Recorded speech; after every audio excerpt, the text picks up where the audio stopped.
Hi. So now we're going to look at writing task 2 in the IELTS. So it's very basic. What you have to understand when you're doing the writing is to understand how the examiner look at your exam, because most of the students, they think that they have to write a creative story or a creative essay. It's not about that. It's about the rubric and what the examiner is looking for. So if you look here, this is how the exam is corrected. You have 25% task response for task 2, and cohesion and coherence 25%. Then after that you have the vocabulary 25% and the grammar 25%. So let's look at the basic thing. If you want to get 6, the most important thing that you have to understand is number 1, you have to answer the question correctly. Number 2, use basic grammar and vocabulary. If you don't know how to use complicated grammar or advanced grammar and vocabulary. So if you look here, what do I mean by task response? Task response is you understood the question and you answer it in an essay format, that you have introduction, body paragraph number 1 and body paragraph number 2, and then the conclusion. A lot of students, they worry a lot about introduction and conclusion, and most of your score is in your body paragraphs. What you have to do in your introduction and conclusion, introduction is the first sentence is paraphrase the question, the second sentence is answer the question. That's it. Answer the question. So first sentence, paraphrase the statement, second sentence, answer the question. So we're going to have another class. We're going to look at the rubric in detail.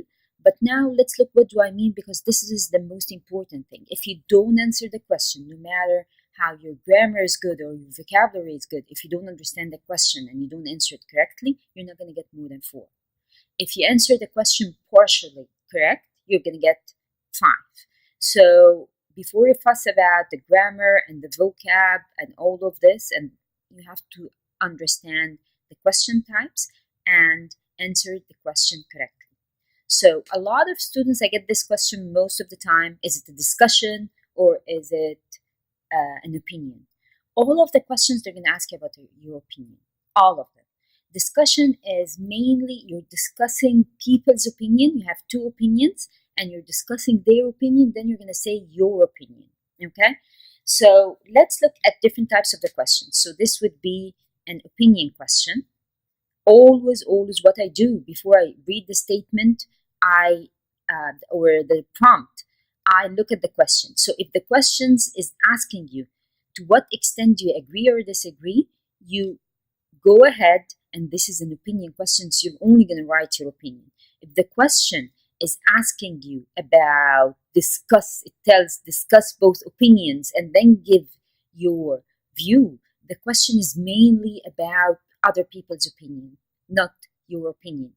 So you have the introduction, then opinion number 1, body paragraph 1, opinion number 2, body paragraph 2, and then paraphrase in a very simple form, what is your opinion?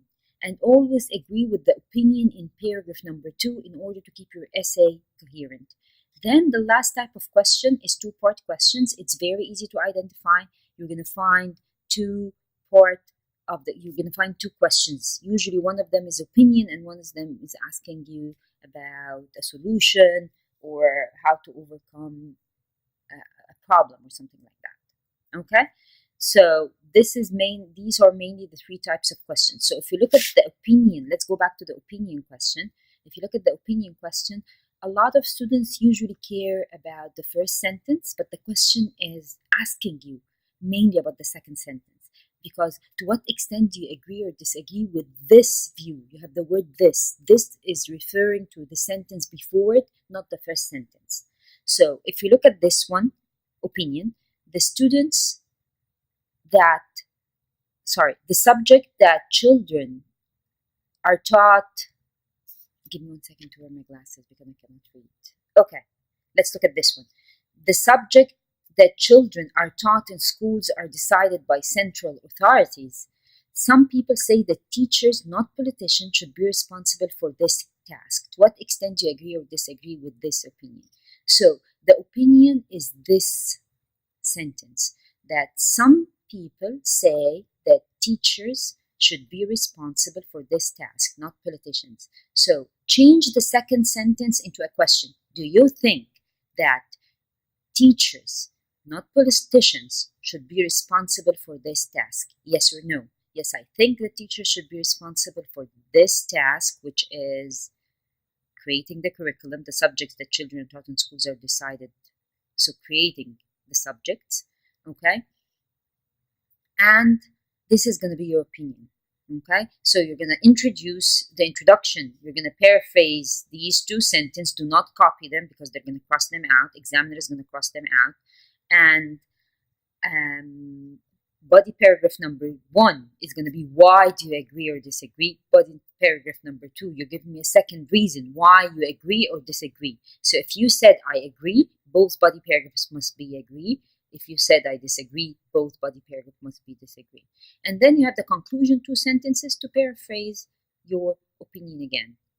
In conclusion, I believe that teachers, or you can say instructors should be responsible of creating the subject curriculum because for the reasons outlined above. You don't need even to mention reasons again. Okay? Then when you say discuss, some people think that teenage years are the happiest of our life. Others believe that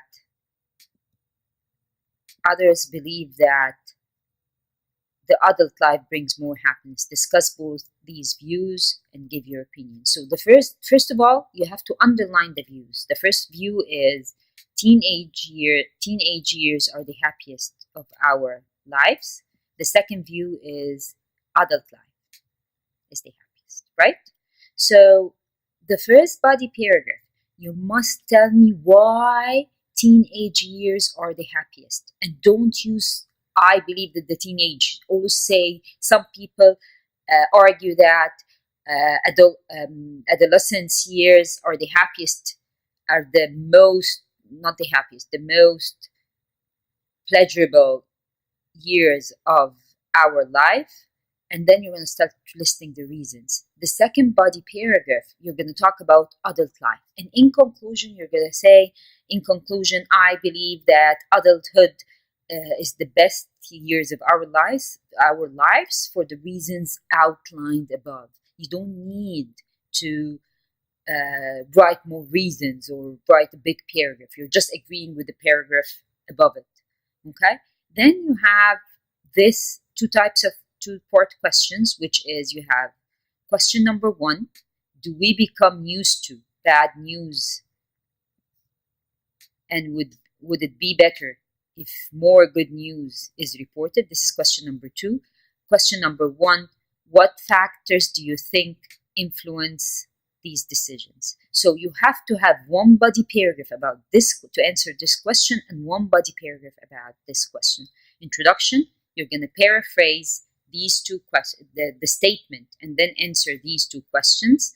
And then one body paragraph. Body paragraph number 1, you're going to answer question number 1. Body paragraph number 2, you're going to answer question number 2. And then in the conclusion, you don't need to write your opinion. Just paraphrase the introduction again. Okay? So that's it about understanding different types of questions. Next classes, we're going to talk about the marking criteria. And again, we're going to go over these type of questions separately.